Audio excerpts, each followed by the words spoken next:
SPP mahal, jurusannya apa, itu tidak ada hubungannya dengan penerimaan chevening. Ini berbeda. Yang penting adalah kalian bisa menjelaskan kenapa kuliah di situ. Kalian kan tidak akan menuliskan kuliah di situ karena, oh ini kampus paling mahal SPP-nya juga. Enggak kan? Itu malah membuat esai kita kurang bagus. Gitu. Terus apakah kita punya pengalaman lebih dari 5 tahun kan? Kalau menurutku gini, pengalaman itu ketika pengalaman di kampus itu bagus sekali, cantumin aja nggak apa-apa. Pengalaman bisnisku itu semuanya di kampus loh, tidak ada yang tidak di kampus gitu.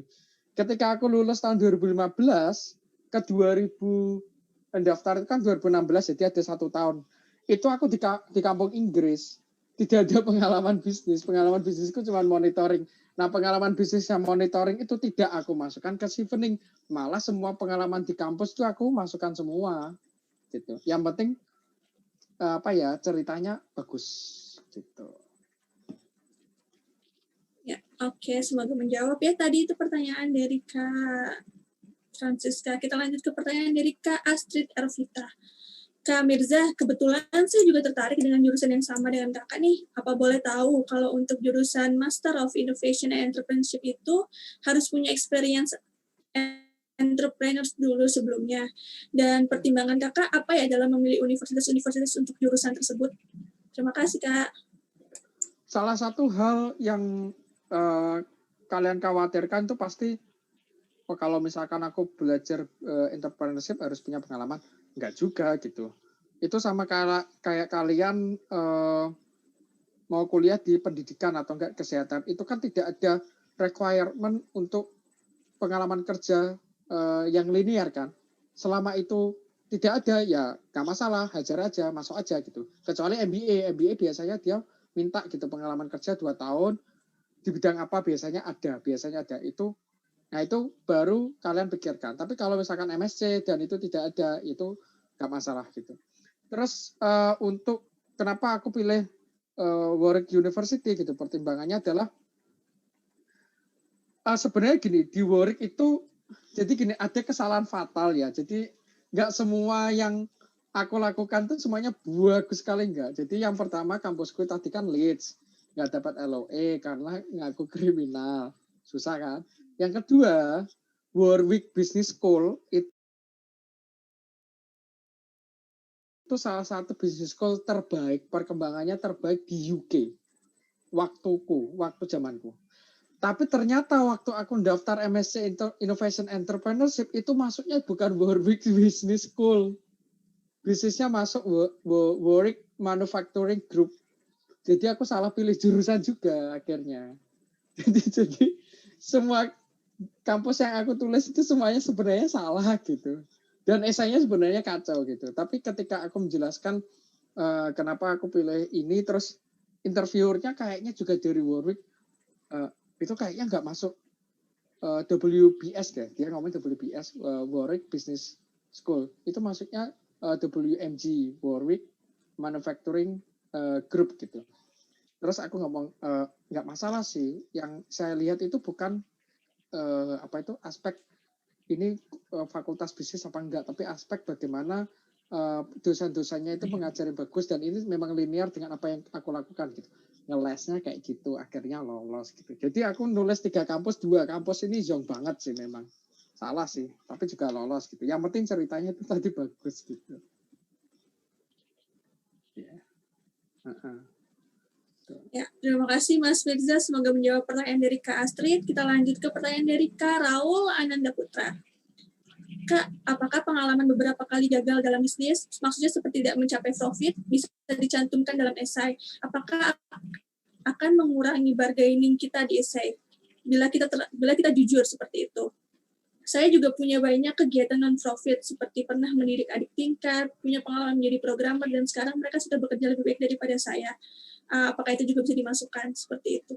Terima kasih, Mas. To be honest ya, aku nggak mau menyantumkan kegagalanku yang di bisnis di dalam esai, karena aku berekspektasi mereka pasti tahu bahwa pengusaha itu ganti bisnis itu sudah gagal sebenarnya. Secara nggak langsung. Aku kan mention beberapa bisnis sebenarnya. Berarti aku gagal yang pertama. Yang kedua, pindah kedua berarti yang pertama sudah gagal kan. Jadi daripada aku menulis kegagalanku, lebih baik aku menulis kesuksesanku. Jadi ketika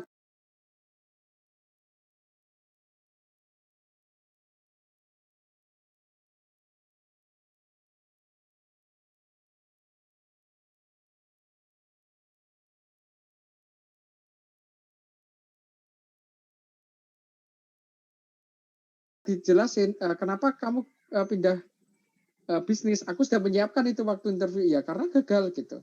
Tapi itu nggak ditanya, ternyata mereka sudah expect gitu, ya namanya bisnis ganti pasti gagal dong, yang pertama pasti collapse dong, oke gitu, nggak masalah. Terus untuk non-profit gitu, kan punya pengalaman-pengalaman kayak gitu ya. Nah, kalau menurutku pengalaman-pengalaman, kenapa gini, hal yang menarik kenapa aku masukkan aspek sosial adalah biar kacamata yang ngoreksi esaiku ada dua kacamata profit dan kacamata sosial gitu. Ketika dua-duanya berjalan beriringan, menurutku itu lebih bagus karena kan orang berpikiran bisnis ini kan profit oriented. Jadi aku mau mematahkan itu aja sih gitu. Jadi kalau misalkan punya pengalaman kayak gitu masukin aja nggak apa-apa. Oke. Terima kasih Mas Mirza jawabannya. Kita lanjut ke pertanyaan dari Kak April. Selamat malam Mas Mirza. Tadi kan dikatakan bahwa Mas sempat hire konsultan UK untuk memeriksa esai. Kalau boleh tahu konsultan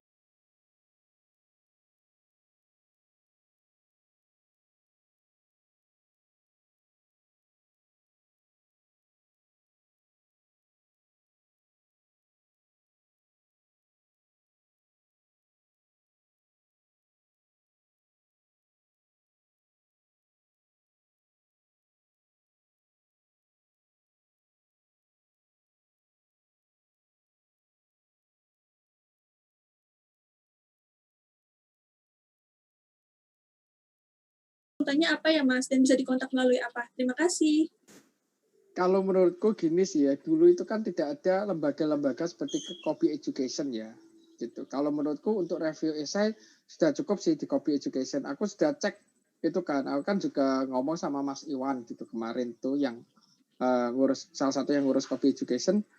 Memang syaratnya untuk menjadi mentor di Copy Education tinggi sekali gitu. Bahkan aku sendiri nggak bisa masuk gitu. Jadi menurutku pribadi gitu, daripada kalian kontak yang ada di UK gitu kan, bolehlah overview singkat-singkat. Tapi kalau review esai bisa di Copy Education sih menurutku. Aku bisa bilang orang yang di Copy itu sudah kualifikasinya sudah tinggi gitu. Dan aku pun kalau misalkan pakai jasanya juga akan mau gitu. Makanya aku mau di-hire untuk jadi pembicara gitu. Sudah saya verified, oke. Oke, ya. Terima kasih Mas Mirza jawabannya ya. Coba nanti bisa coba tanya-tanya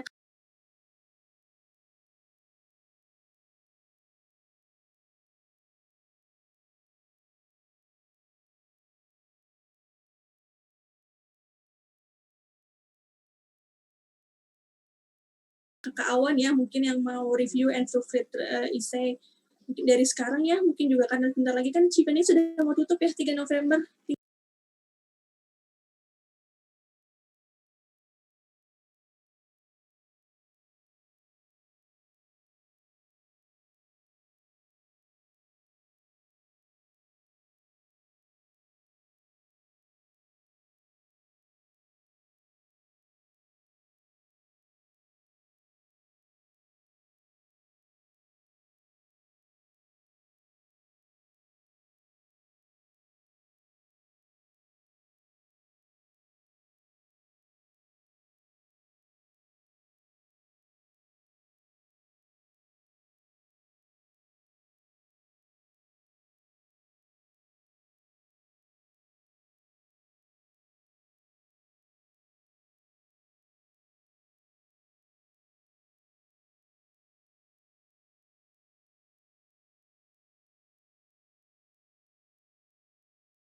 Iya, 3 November. 2-3 minggu lagi. Ya, semangat teman-teman. Semangat. Oke, kita lanjut ke pertanyaan dari Kak Alia Fitri Maharani. Saya ingin bertanya mengenai karir plan yang tadi sempat disinggung ingin menjadi dosen. Sebenarnya banyak ya Mas yang ingin menjadi dosen. akan mengurangi kesempatan diterima.